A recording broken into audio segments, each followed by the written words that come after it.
up, guys? Welcome back to the JS Show. I'm so excited to be back with you guys for another episode. This one, it's coming out a day late because I actually had a little bit of a change of heart on what I was going to put out this week. I had something ready to go, and I just felt like there was something different I needed to put out. So don't worry. What I was going to put out will come out eventually. It just won't be this week. I feel like I've got something completely different and better to put out this week. I feel like it's something that I've personally gone through, and something that it's a never-ending fight. And the thing that is a never-ending fight, I feel like, especially in today's world, is depression. I feel like most people deal with depression no matter what, in any type of form.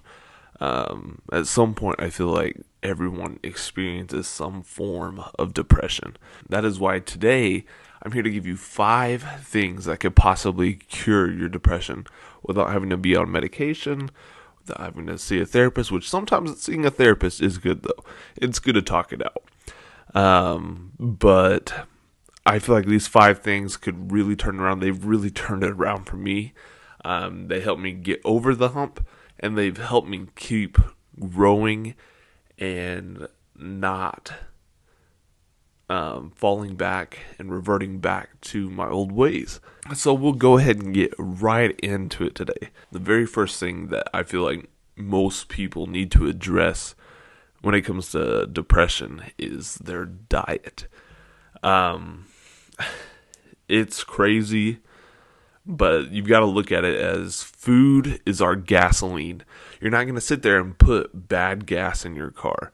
No, you want to put good gas, because if you get bad gas, your car's going to run bad. Therefore, you have to do more maintenance. It breaks down more. That's the deal. And the same thing is true for our bodies. When we put bad fuel, bad food into our bodies, bad drinks, whatever you put into your body, bad substances, you're putting bad fuel into your body, and it's going to slow you down and cause you to have more breakdowns. And so you really have to become vigilant and pay attention to what you're putting in your body. For me, I don't know if I'd call it a blessing or just more.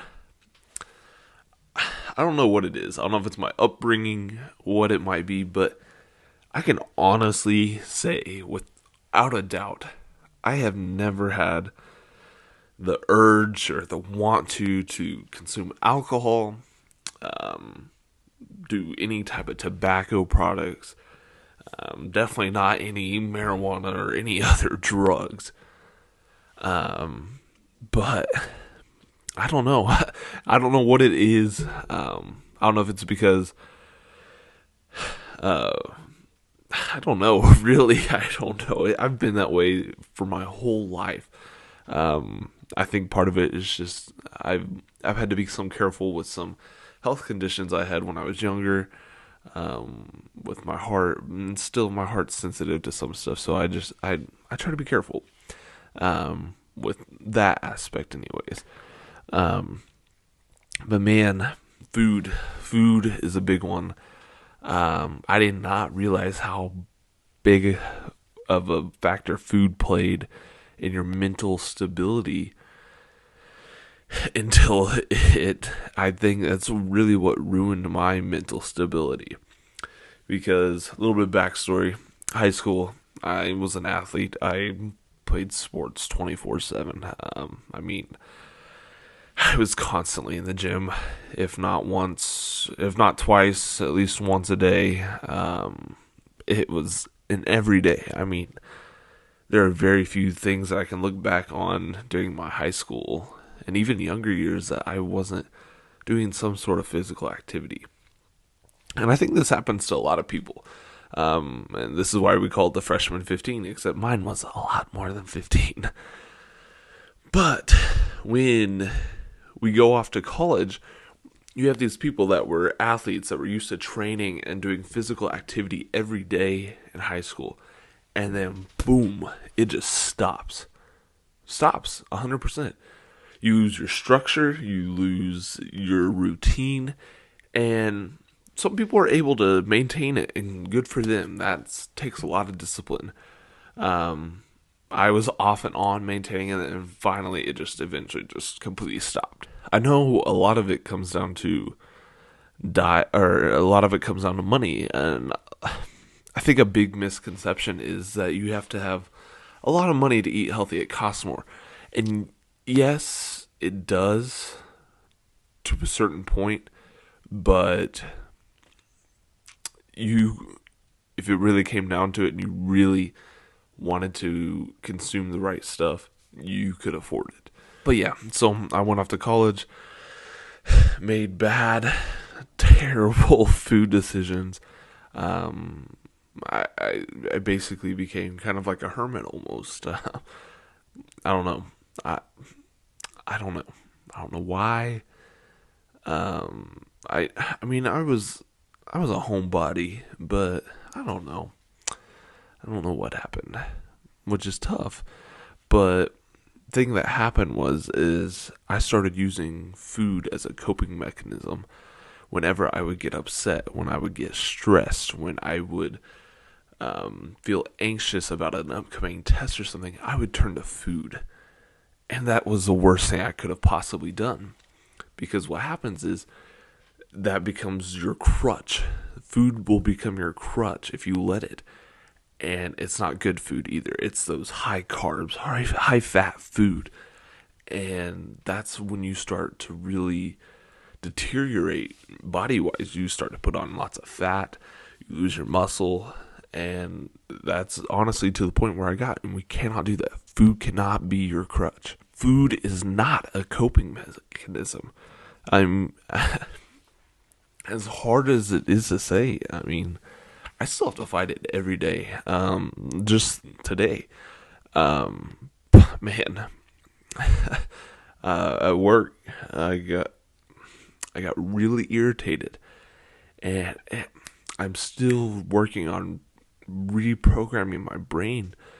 But immediately I was like, man, I want to go get some like M&Ms or something. And I'm like, no, stop, no, can't do that.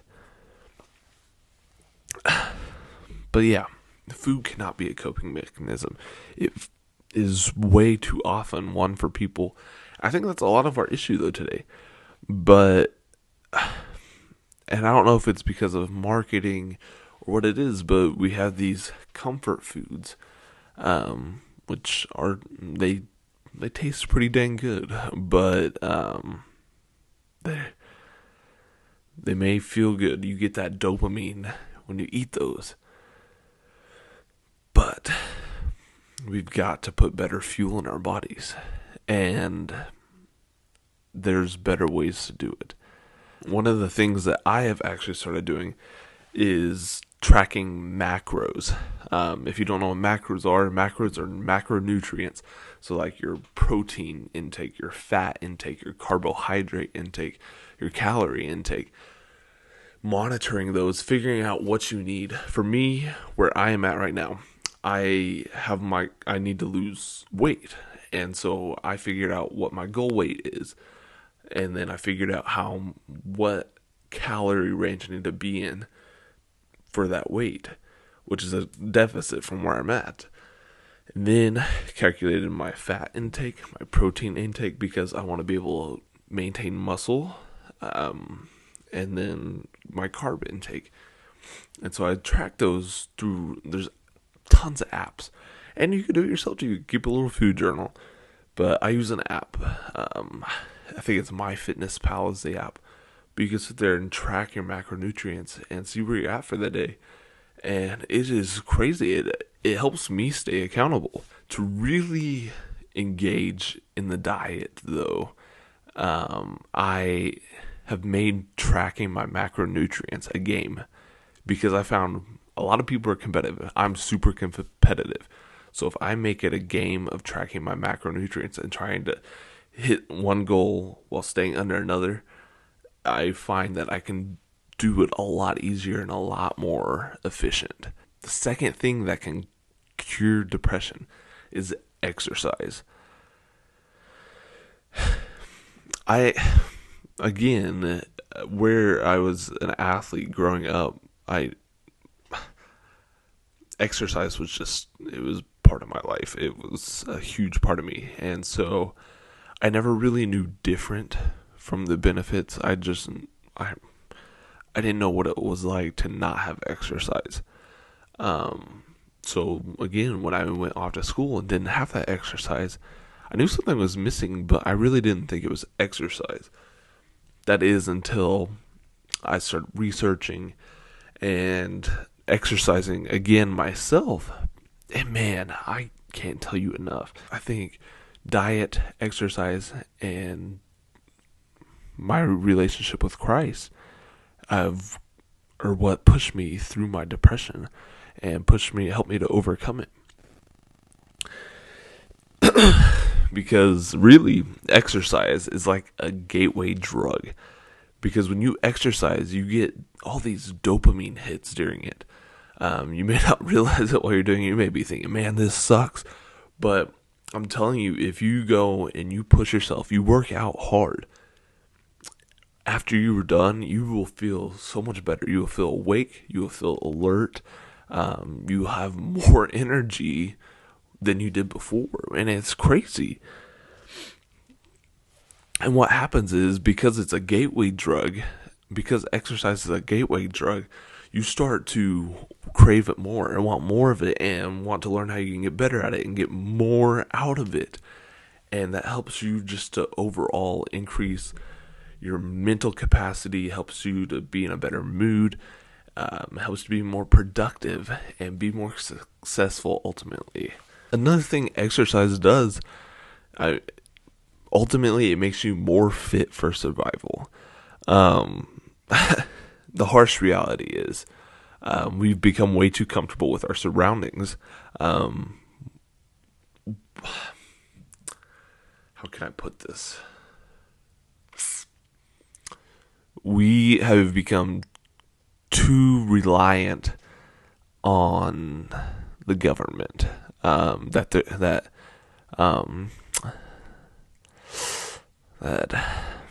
creepy Joe is gonna take care of us, and I'm sorry to tell you, but they're not. They are not here to take care of you.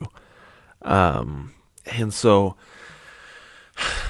call me a conspiracy theorist, whatever, but if something were to happen, I'm not saying it is going to happen, but if something were to happen where we'd have to be out on our own, out of our homes and fighting for survival, hunting, hiking long distances, many of us would not make it because we can't take a few steps, go a mile without absolutely dying.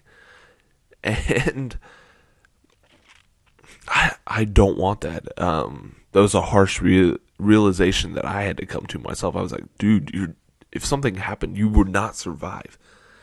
And so that's another motivating thing for me. But being fit for survival, listen, I don't know where you're at in life. I don't know if you're married, if you're single, whatever. If you are fit for survival, there is a natural, I don't know what the correct term is for it, but there's a natural attraction from the opposite sex to somebody who is fit for survival. Because it's like, that girl, she's gonna help take care of my family if something were to happen, or that dude is going to help take care of my family if something were to happen. And that's attractive. But I don't know. I'm going to leave it at that for that point. Another thing that exercise does is exercise rewards you for doing something hard. Exercise isn't easy. It's hard. Every time you push yourself to a new limit, you set that higher limit, and you get that great release of dopamine that's saying you just completed something hard. and now you have a new goal. And so when you complete that one, you get another release of dopamine. It is a never-ending cycle, and that is something that we often miss because we just simply don't do it. So the second thing that I really feel like will help cure depression is exercise. The third thing that I think can help cure depression is getting off of social media. Just let that sink in for a second. No social media. No Facebook. No Instagram. Definitely no TikTok. YouTube's alright because, I mean, you gotta watch this. No, but seriously though, if YouTube is holding you back from being the person that you should be, or being the person you want to be, or achieving the goals you want to, stop watching YouTube. That's fine. I'm cool with that. But I'm gonna be honest, I'm probably gonna come off as an old geezer at the age of 23 here, but I had a huge realization recently. You need to delete TikTok. I have deleted it off all my devices. I will no longer be posting anything on TikTok because there's two reasons. The first reason is because if you really read their terms and conditions, I had kind of heard rumor, but I never actually did it myself. If you read their terms and conditions, TikTok is watching you more so than US based companies. Really, everybody's watching you, if I'm going to be honest. But I don't know. It kind of comes down to, would you rather just have Americans watching you, or would you rather have Americans and Chinese watching you? But it's not even that. Another part of that is, I guess there's really three reasons. But another one is, I heard this person speaking on a podcast, and they were talking about how TikTok in China and TikTok in America is completely different from each other. Because TikTok in America, we're used to seeing people doing funny dances, lip syncing, that sort of thing. Or, I mean, let's be honest, there's a lot of there's a lot of uncensored pictures and videos of people on TikTok that should not be on there, but it's because they're trying to poison the mind. But if you go to TikTok in China, they're pushing out videos encouraging kids and younger people to become entrepreneurs, to become doctors, to become engineers, to do these great things and expand their minds. And I don't know about you, but that was a huge red flag to me. And I don't know. It's tough. It was hard because I felt like I got a lot of good info from TikTok.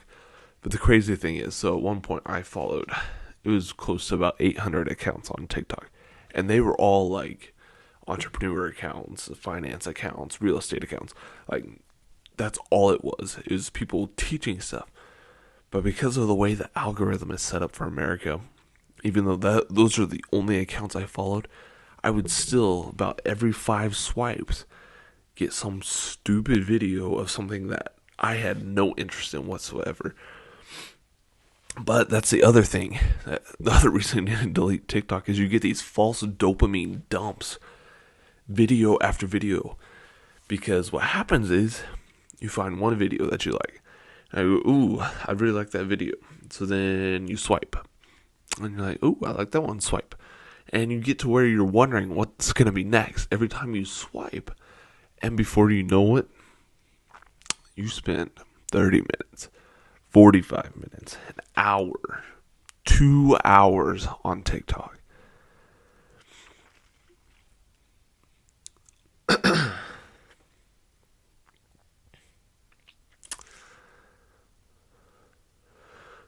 They literally, it may not be intentional, but it's hard to believe that it's not. But you have literally become where you're okay tossing away huge portions of your day away, just scrolling through, watching pointless, mindless stuff. And man, that was a huge thing for me.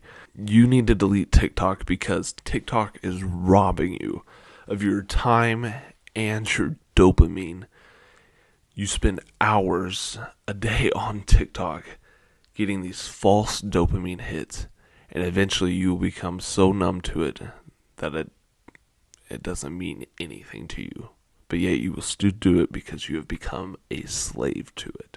So that was my little spiel on TikTok. But another thing that getting off of social media will do for you is we have become accustomed to comparing ourselves to others on social media. I can remember thinking, like, man, that dude has 4,000 followers on Instagram in high school. Or, man, she's got 10,000 or whatever. We start comparing ourselves just by the amount of people that follow us. But then it goes even deeper where, like, man, she looks so much better than me. I wish I looked like her. And you start to go to the extreme of changing how you look just so you can look like somebody else. And what that does to your brain, I can't even begin to describe it. Start comparing yourselves to others, wishing that you were them. That starts to break down your own mental picture of yourself. And before too long, your mental picture has become so disoriented that you lose your own identity. So stop comparing yourselves to others. Figure out who you are. You are who you tell yourself who you are. And don't let anybody have any kind of influence on that. So, the fourth thing that you can do to essentially cure depression is by stacking W's. And if you don't know what I mean, stacking W's is when you set yourself up for success early in the day. You set out a morning routine, like getting up, showering, making your bed, that sort of deal. If you want to start winning more of your days and start compounding good days on top of each other, you need to start stacking W's from the time that you wake up. And what I mean by this is, when your alarm goes off, do not hit the snooze button. Get up, get in the shower, make your bed, and continue with your morning routine. You need to set these certain things up. Set yourself up for success. Schedule out these certain things that, as long as you stay disciplined and get them done, that's a W. Like, you get up, you make your bed, W. You get up, take a shower, W. You get up, meditate, W. You know, make your coffee, W. It's these certain things that become your daily routine that, as long as you do them, you start stacking W's. There's actually a book about making your bed and the benefits of it, and it's crazy.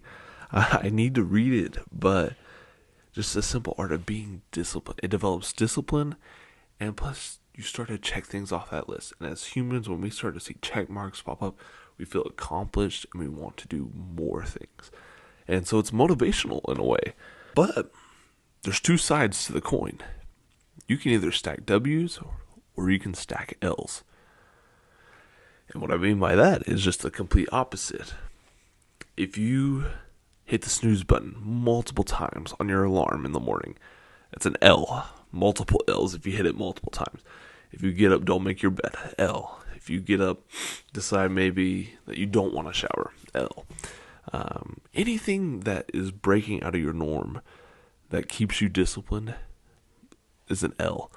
And what happens is, with either one, it's compounding. These little W's that start to stack on top of each other, it compounds. So then you have a good day. You have a W day. And then you have multiple W days, which turn into W weeks. And then weeks turn into months, and months turn into years. But the same is true for the L's.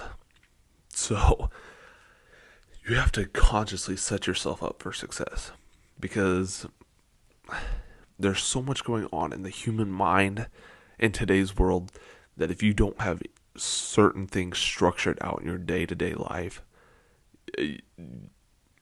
you're going to go crazy. The fifth thing that I think can really help cure depression is finding your purpose. I know you're probably like, well, nah, really, I wish I knew my purpose. The thing is, first of all, I want to tell you, you have a purpose. You've just got to dig down and find it. Figure out something that you are motivated to do, something that drives you, and you have to figure out how you can achieve that. So, when you're figuring out your purpose, look at what you're passionate about, whatever it may be. Maybe it's helping veterans or helping kids with special needs. Just figure out what you're passionate about, and that will open up so much to you that you finally start to find your purpose and what drives you. So once you figure out what you're passionate about, the next step is setting a goal. You want to set this big goal that is, you can start short. You can do a short-term goal, like 5 years. But I would come up with this huge goal, this astronomical goal. Shoot for the stars on it. Like, big time. For me, I want to help kids with special needs and veterans. So I want to be able to develop a community where kids with special needs after high school can go and become functional members of society. That's a huge goal. And the thing is, I want to develop a center for veterans where they can get the proper care that they need. We all know the situation there with veterans. If you don't know, veterans get treated pretty bad when they become old or when they come back from war. But you set these huge goals. But then, so now that you've got that goal, once you set a goal, you have to develop a plan to achieve that goal. And it's not going to be easy. But what you got to do is start trickling down your goals from that big goal. And so then you break it down to, what's my goal for this week to move closer to my big goal? What's my goal for this month to move closer to my big goal? What's my goal for this year? And so on. And so you have to make a plan and be detailed about it. Because if you're not detailed, you leave a lot of gray area, and gray areas where doubt starts to creep in, where just a lot of negative things start to creep in and hold you back from achieving your goal. And so really that is it. I really feel like depression is curable without medication. 100%. So if you are depressed or struggle with it, talk to somebody. I really encourage that. Talk to somebody. If you want to talk to me, reach out. I'll talk to you forever. I don't care. Depression is something that I really struggled with, and occasionally I still struggle with it. I definitely have to fight it off a lot. But if you are really serious about wanting to cure your depression, you've got to change your diet, monitor it, exercise, develop a routine where you push yourself beyond your limits and get those real dopamine hits. And then you have to get rid of those negative artificial dopamine hits from social media. Stop comparing yourself to others on it, and you will see a dramatic difference there. And then fourth, you have to start stacking W's. And then you have to find your purpose, set your goal, and figure out and make a plan to achieve it. What's up, guys? I am currently editing this video here, and I just realized that it cut my video off before I did my outro. So here's my outro for you. Sorry about that, but I just wanted to say I really appreciate you guys watching. It's really encouraging to me. All I want to do is help people, and so seeing subscribers, seeing likes, seeing comments, even the bad, it's encouraging for me because I know I'm making an impact. And don't forget, you guys can make the same impact also. Just remember, you can do whatever you set your mind to. Keep your head down, work hard. You've got this. You have everything you need to be able to achieve what you want to. But thank you guys for watching. Don't forget to subscribe. If you liked it, hit the like button and share it with as many people as possible. But again, thank you guys, and I will see you guys later.